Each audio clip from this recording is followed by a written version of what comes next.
کل وزیراعظم پاکستان عمران خان نے اپنی پسندیدہ تقریر کی اور نیب کو دھو کے رکھ دیا۔ پسندیدہ تقریر یہ تھی کہ جب تک کرپشن ملک سے ختم نہیں ہوگی ملک ترقی نہیں کرے گا، بڑوں کو ہم پکڑتے نہیں ہیں، چھوٹوں کو پکڑتے رہتے ہیں، یہ مافیاز ہیں، ان کے خلاف ہمیں کام کرنا چاہیے، چائنیز ماڈل بہت اچھا ہے۔ یہ ان کی ایک لمبی تقریر ہے، 8-10 تقاریر جو انہوں نے پچھلے 8-10 سال کے اندر پرفیکٹ کر لی ہیں، وہ بار بار دہراتے ہیں۔ تو آج جس پر ہم بات کر رہے ہیں وہ تقریر وہ تھی جو ہم بہت عرصے سے سن رہے ہیں کہ ملک کے اندر سب سے بڑا مسئلہ کرپشن کا ہے۔ تو نیب کی 23 سالہ کارکردگی کو انہوں نے کھو کھاتے ڈال دیا اور کہا کہ جی اس کا جو طریقہ کار ہے وہ درست نہیں ہے، اور 23 سال میں جو بھی انہوں نے کام کیا کچھ نہیں کیا، بڑے لوگوں کو پکڑا نہیں ہے، اور ہمیں چائنیز ماڈل کو اپنانا چاہیے۔ یہ انہوں نے سمری فارم میں بتایا۔ اس کا جھٹ سے جواب آ گیا جسٹس ریٹائر جاوید اقبال صاحب، جو اپنی میڈیا پروفائل کے بارے میں بہت کانشیس ہیں۔ جب سے وہ ایک تنازع کا حصہ بنے ہیں تب سے وہ ہمیشہ نیب کو ایک بہترین ادارے کے طور پر سامنے لے کے آتے ہیں۔ انہوں نے فرمایا کہ نیب کی کارکردگی ہمیشہ شاندار رہی ہے، بلا جواز تنقید نہ کی جائے۔ ایک انگریزی اخبار کے اندر یہ بھی چھپا ان کے حوالے سے بیان کہ جو لوگ آئین کو نہیں سمجھتے وہ نیب پر خام خواہ تنقید کرتے ہیں۔ تو عمران خان صاحب کے بیانیے کو دیکھیں تو پاکستان کے اندر اس وقت کرپشن کا راج ہے۔ نیب جو کرپشن کو روکنے کا ادارہ سمجھتا ہے اپنے آپ کو، اس کا خیال ہے کہ انہوں نے کرپشن کو مکمل طور پر اگر ختم نہیں کیا تو 90-95% اس کا کلا کما کر دیا ہے۔ لیکن وزیر اعظم پاکستان اس سے اتفاق نہیں کرتے۔ نہ صرف اس سے اتفاق نہیں کرتے، وہ کہتے ہیں کہ پچھلے کوارٹر آف اے سینچری کے اندر تقریباً نیب کی کارکردگی صفر رہی ہے، لہٰذا پاکستان اس وقت اگر ترقی نہیں کر رہا تو اس کا ان اے وے نیب ہی ذمہ دار ہے۔ اب یہ لڑائی کیوں ہو رہی ہے؟ ایک تو فرسٹریشن ہے عمران خان صاحب کی طرف سے، ان کا خیال ہے کہ نیب کو استعمال کیا جا رہا ہے، نیب کے کیسز کو استعمال کیا جا رہا ہے ایک سیاسی نئی انجینئرنگ کے لیے، جس میں ان کی جماعت کا رول محدود ہو جائے، اور عین ممکن ہے اگر حالات یہی رہے تو شاید ان کی جماعت کو تو کوئی حصہ ملے لیکن ان کو طاقت کے اندر حصہ نہ مل سکے۔ تو ایک تو یہ سینس ہے کہ نیب ویلنگ اینڈ ڈیلنگ کے اندر انوالو ہے، بطور ادارہ نہیں بلکہ اس کے ذریعے کیے جا رہے ہیں تمام معاملات۔ جب آپ کیسز کو وڈرا کرتے ہیں، جب آپ بیلز الاؤ کر دیتے ہیں، جب آپ انکوائریوں کے اوپر سافٹ ہو جاتے ہیں تو ایک سیاسی سپیس آپ کو بنتی ہوئی نظر آتی ہے۔ اور عمران خان صاحب کا مسئلہ نیب کی کارکردگی سے اتنا نہیں ہے جتنا اس سپیس سے ہے جو ان کے ذہن کے مطابق پاکستان میں بنائی جا رہی ہے، اور جس کا فائدہ ان کی جماعت کو نہیں ہوگا، کم از کم ان کو نہیں ہوگا، اگر ان کی جماعت کو ہوا بھی تو۔ دوسرا ان کا ایشو یہ ہے کہ اینٹی کرپشن کا جو ادارہ ہے پنجاب کا، وہ ان کا بہت آج کل فیورٹ ہے، کیونکہ وہ اس شخص کا فیورٹ ہے جو ان کا فیورٹ ہے، جس کے ذریعے وہ تمام نظام چلانا چاہتے ہیں۔ وہ سمجھتے ہیں کہ اینٹی کرپشن کے ادارے کے پاس تمام کیسز جائیں اور وہ اپنی مرضی سے اس کو ڈائریکٹ کر پائیں، اور وہ تمام کیسز وہ فائدے دے پائیں، وہ نتائج دے پائیں جس کی انہیں خواہش ہے۔ تو یہ اینٹی کرپشن کا جو ادارہ ہے پنجاب کے اندر، اس کے ذریعے کام کروانے کی خواہش ان کو نیب سے ٹکرانے پر مجبور کر رہی ہے۔ اور تیسرا معاملہ یہ ہے کہ اب انہوں نے کوئی نہ کوئی ایکسکیوز تو نکالنا ہے کہ ملک ترقی نہیں کر سکتا، حالانکہ انہوں نے جو اپنے فگرز عجیب و غریب قسم کے جاری ہوئے ہیں اب، جن کو کوئی انٹرنیشنل لینڈر نہیں مانتا، جن کو اسٹیٹ بینک آف پاکستان بھی فگرز اس کے مختلف ہیں معاشی گروتھ کے حوالے سے، اس کے پیش نظر تو ان کے اپنے دعوے فارغ ہو جانے چاہیے۔ وہ تو کہہ سکتے ہیں کہ کرونا کی موجودگی میں بھی اکانومی ترقی کرتی ہے، لہذا کرونا کو رہنا چاہیے، کیونکہ جب کرونا نہیں تھا تو تب یہ اکانومی ترقی نہیں کر رہی تھی، اور کرپشن کو بھی رہنا چاہیے کیونکہ کرپشن کی موجودگی میں انہوں نے یہ اکنامک گروتھ دکھائی ہے۔ تو اب انہوں نے کوئی ایکسکیوز کریٹ کرنا، اور الیکشن کے قریب انہوں نے بتانا ہے کہ ہمیں جابس کیوں نہیں مل پائیں، ہماری اکانومی کے اندر گنجائش پیدا کیوں نہیں ہو پائی، ہمیں الیکٹریسٹی بلز کیوں بڑھانے پڑتے ہیں، گیس کی قیمتیں کیوں بڑھانی پڑتی ہیں، ہمیں IMF کے پاس کیوں جانا پڑتا ہے۔ تو ایک انہوں نے پوری کی پوری وضاحت دینی ہے، وہ وضاحت پہلے سے تیار کر رہے ہیں۔ تو یہ 3 محرکات ہیں نیب کی طرف سے۔ اب نیب کا ایشو یہ ہے کہ وہ وزیر اعظم کی بات کو زیادہ وزن دے یا باوزن بات کو اور حکم کو زیادہ وزن دے۔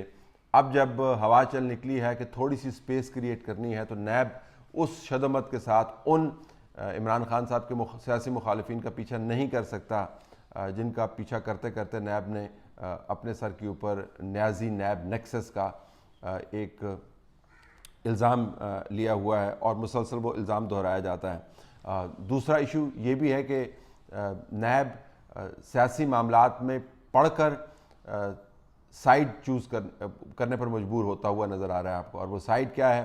جب ایک طرف پولیٹیکل ریکنسیلیشن ہو رہی ہے اور دوسری طرف وزیر اعظم کا خیال ہو کہ دھر رگڑا دو، تو پھر نیب کو ڈیسائیڈ کرنا ہوگا کہ اس نے کس طرف جانا ہے. رنگ روڈ کے معاملے کے اوپر یہ ایشو کھل کے سامنے آتا ہوا آپ کو نظر آ رہا ہے. عمران خان صاحب کے حلقوں کی خواہش تھی کہ یہ اینٹی کرپشن کا ادارہ جو ہے وہ اس کو ٹیک اپ کرے، دوسرے حلقوں کی خواہش تھی کہ اس کو نیب ٹیک اپ کرے. اب نیب نے اس کو ٹیک اپ کر لیا ہے. نیب جب اس کی باقاعدہ تحقیقات کرے گا تو لگتا یہ ہے کہ اس کے اندر سے کچھ زیادہ مواد نہیں نکلے گا، کیونکہ جس طریقے سے یہ تمام پروجیکٹ اپروو کیا گیا ہے، ماں سوائے وہ آخری منٹس آف دا میٹنگ جو وزیر اعظم نے خود اپروو کیے، آپ کو کوئی بہت بڑا ایشو بنتا ہوا نظر آتا نہیں ہے. تو خیال یہ کیا جا رہا تھا کہ اگر اس پروجیکٹ کو استعمال کر کے اینٹی کرپشن کا ادارہ جو ہے عمران خان صاحب کی ساکھ بحال کر دے تو پھر عمران خان جو ہیں وہ دوبارہ سے کہنے جوگے ہوں گے کہ جی میں تو زبردست کام کرتا ہوں، جب ادارہ میرے ساتھ ہوتا ہے تو پھر میں دنیا کو مکمل طور پر کرپشن سے صاف کر سکتا ہوں. پاکستان کی دنیا کی بات کروں تو یہ ایشو ہے نیب اور عمران خان کے درمیان. اب دونوں کی جو آپس میں ایک طرح سے لفظوں کی جنگ ہے، اس میں آپ کو ایک بات واضح ہوتی ہوئی نظر آتی ہے کہ ہر کسی کی یہ خواہش ہے کہ اس کی خواہش کے مطابق اس کے مخالف کو گرا دیا جائے اور اس کو کرپٹ قرار دیا جائے. نیب نے جو کارکردگی دکھائی ہے، کورٹس کے اندر سے جو نیب کی ون سائیڈڈنس ہے، اگر آپ نے کچھ بھی نہیں پڑھنا، کسی کا کوئی وی لاگ نہیں دیکھنا، کسی کا کوئی پروگرام نہیں دیکھنا، کسی کا کوئی ٹویٹ نہیں پڑھنا، بالکل نہ پڑھیں. جو کورٹس کے اندر سے نیب کے بارے میں اور نیب کے کیسز کے بارے میں باتیں ہوتی رہی ہیں، آپ صرف وہ پڑھ لیں تو آپ کو پتہ چل جائے گا کہ کتنا نیوٹرل ہے. عمران خان صاحب کی کتنی نیوٹرلٹی ہے، یہ ایف آئی اے کے جو ایکس ڈی جی ہیں بشیر میمن، ان کے انٹرویو سے واضح ہو گیا کس طرح وہ باقاعدہ ڈائریکشنز جاری کیا کرتے تھے. اگرچہ پی ایم ہاؤس اس کو ڈینائی کرتا ہے، وہ کہتے ہیں جی کہ ایسی کوئی میٹنگ ہوئی نہیں. بتایا کرتے تھے بشیر میمن کے بیان کے مطابق کہ کس کو پکڑنا ہے، کس کے خلاف کیا مقدمہ دائر کرنا ہے. لہٰذا وہ بار بار چائنیز ماڈل کا ذکر کرتے ہیں، جو ان کے خیال کے مطابق جو Chinese head of the state جو ہے اور سیاسی طور پہ بھی جو مرکزی فگر ہے، جو وہ کہہ دیتا ہے وہی ہو جاتا تھا. تو میرے یہاں بھی ایسے ہی کام ہونا چاہیے. اب یہ چائنیز ماڈل جو ہے اس کی اگزامپل تو بڑی بھلی نظر آتی ہے، لیکن اس کی امپلیمنٹیشن میں بہت سارے مسائل بھی جنم لے سکتے ہیں موجودہ حکومت کے اپنے لوگوں کے لیے، پرائم منسٹر سمیت. اس پر میں 1 منٹ میں آتا ہوں، لیکن یہ کلوز کرتے ہوئے آرگومنٹ تو دونوں نے جس طریقے سے تعصب کا اظہار کیا ہے کیسز کو کھولنے میں، کیسز کو چلانے میں، کیسز کو بند کرنے میں، کیسز کو ڈائریکٹ کرنے میں، اس سے دونوں کی ساکھ بڑی متاثر ہوئی ہے بری طرح. اور ساتھ ہی احتساب کا نام جو ہے اب گالی بن گیا ہے. جب بھی کوئی احتساب کا نام لیتا ہے تو خیال یہ ہوتا ہے کہ میرا جو اپوننٹ ہے وہ آزاد کیوں پھر رہا ہے. یہ احتساب اس تک محدود ہو کے رہ گیا. چائنیز ماڈل کے اوپر اگر ہم واپس آئیں تو اگر چائنیز ماڈل پاکستان کے اندر لاگو ہوتا تو پھر جو پشاور میٹرو ہے اس کے اوپر تو بہت سارے لوگ جو ہیں وہ باقاعدہ اسی قسم کی سزا کا مستحق ٹھہرائے جاتے ہیں جس قسم کی سزاؤں کی توقع ہے عمران خان صاحب کو کہ ان کے اوپوننٹس کو ملے. اگر چائنیز ماڈل ہوتا تو جس طریقے سے بنی گلا کی جائیداد کے معاملات سامنے آتے رہے ہیں، اگر وہ معاملات سامنے آتے تو شاید ان جائیداد کے اونرز کے لیے بہت مشکلات ہوتی.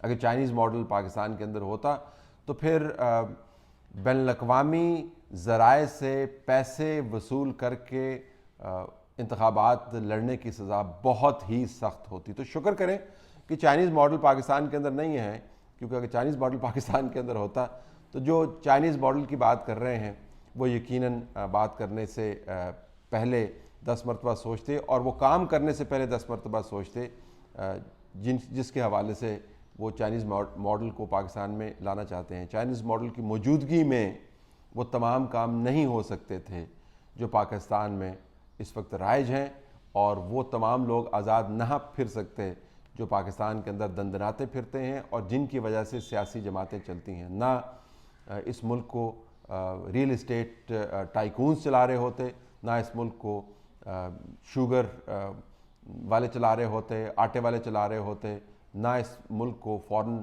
فنڈنگ سے سیاست چلانے والے چلا رہے ہوتے. تو چائنیز ماڈل تو ذرا مختلف قسم کا ہے. اس قسم کی مثالیں دیتے وقت ذرا احتیاط کرنی چاہیے.